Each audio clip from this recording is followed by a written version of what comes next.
Uma pesquisa do Poder Data, que foi realizada agora nesse mês de dezembro, trouxe péssimas notícias para os ministros do Supremo.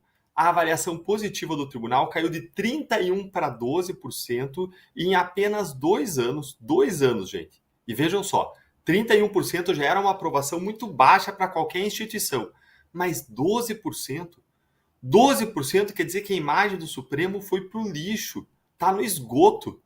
12% de aprovação, se fosse um presidente, era caso de impeachment. Era um presidente inepto, que não tem mais condições nenhuma de governar e que logo, logo vai ser deposto pelo Congresso porque não tem mais sustentação política e nem na opinião pública para que ele possa governar. E agora eu quero trazer para vocês aqui esse dado mais interessante de todos. A queda brusca, drástica da aprovação do Supremo começou quando? No início de 2023, ou seja, coincidiu com o início do governo Lula, com o qual o STF está numa lua de mel declarada, como reconheceram publicamente na imprensa os próprios ministros do Supremo. E coincidiu também com o 8 de janeiro e todas as barbaridades jurídicas e abusos monstruosos que o Supremo tem praticado desde lá. E isso ficou consignado expressamente na pesquisa, o que é uma avaliação simplesmente surpreendente quando a gente fala de pesquisa pública. É um tapa que a sociedade dá na cara dos ministros do Supremo, como Moraes, Toffoli e Gilmar Mendes, que, dia sim e dia outro também, seguem abusando dos seus poderes, seguem carregando nas tintas as suas canetas, se esquecendo de que nós estamos em uma democracia e eles têm contas a prestar à população.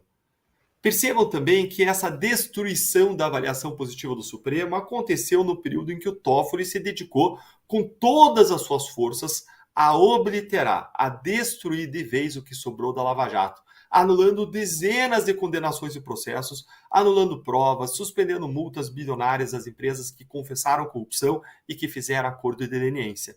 E aconteceu também no período em que o Supremo se meteu a legislar, querendo, por exemplo, descriminalizar a posse da maconha para uso pessoal, querendo, por exemplo, descriminalizar aborto, se metendo em atividade que não é dele, segundo a Constituição, e ainda de modo contrário à visão da maior parte da sociedade, a maioria conservadora, querendo impor uma visão de mundo na caneta, a força sobre todo mundo, não tendo sido eleitos para isso.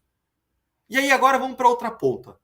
A taxa daqueles que acham que o STF faz um trabalho ruim ou péssimo, adivinhem, explodiu. Saltou 12 pontos percentuais, saiu de 31% para 43%. Foi um aumento aí de cerca de 30% em 2 anos. Enquanto que 34% da população avalia a atuação do STF como regular. Acompanhe aí o gráfico comigo, joga aí na tela, por favor, produção. Dá uma olhadinha aí nesse gráfico referente ao Supremo Tribunal, a avaliação que a população faz do Supremo. Vamos ver se a produção consegue jogar lá, senão eu vou seguir. Olha lá, excelente, obrigado, produção, bom demais.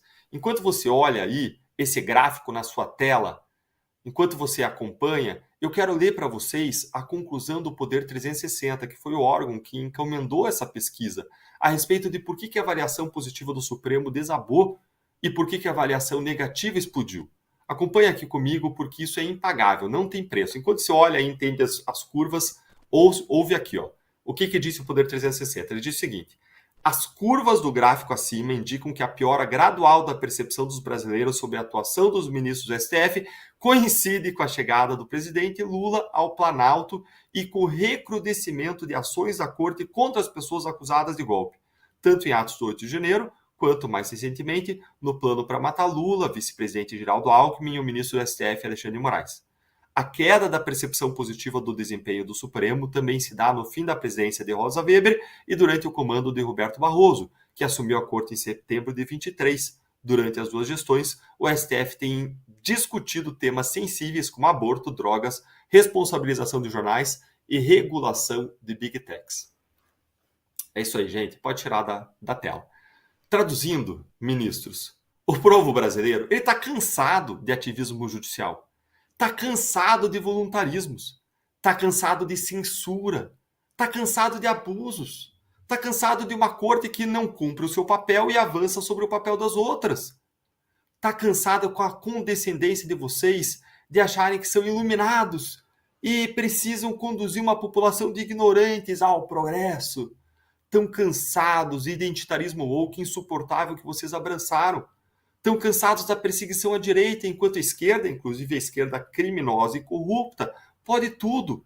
Estão cansados da impunidade para os grandes corruptos e ladrões de bilhões e suas empresas sujas.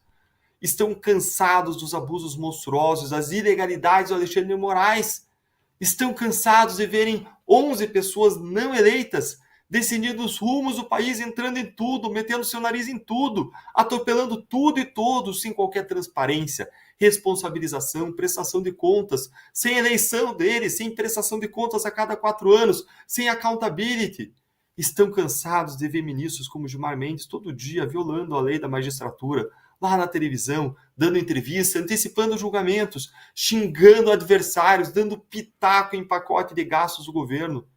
Estão cansados de prisões políticas que se alongam por mais de anos sem acusações criminais, de prisões de pessoas simples presas com um terço e uma bíblia na mão.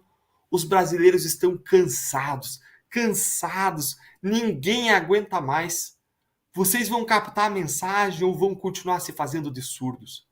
A bola agora está com vocês, mas a resposta quem vai dar somos nós em 2026. Serrão, tá